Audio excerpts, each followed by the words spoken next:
গণ অধিকার পরিষদের সাধারণ সম্পাদক জনাব মোহাম্মদ রাশেদ খান বিএনপিতে যোগ দিচ্ছেন এবং এজন্য বিএনপি মোহাম্মদ রাশেদ খানকে ঝিনাইদহ-৪ আসনে ধানের শীষ প্রতীকে নির্বাচন করার জন্য মনোনয়ন দিয়েছে।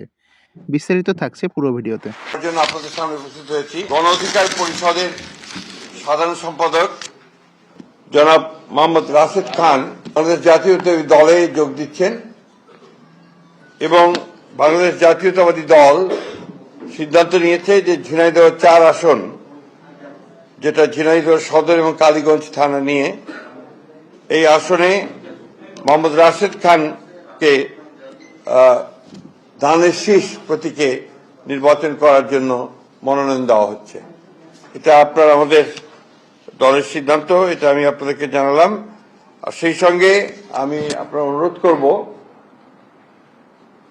এই ঝিনাইদহ ও কালীগঞ্জ, ঝিনাইদহ সদর ও কালীগঞ্জ অর্থাৎ ঝিনাইদহ-৪ আসনের বিএনপির সকল নেতাকর্মীকে মোহাম্মদ রাশেদ খানের সঙ্গে কাজ করার জন্য এবং তাকে বিজয়ী করার জন্য সর্বশক্তি দিয়ে কাজ করার জন্য।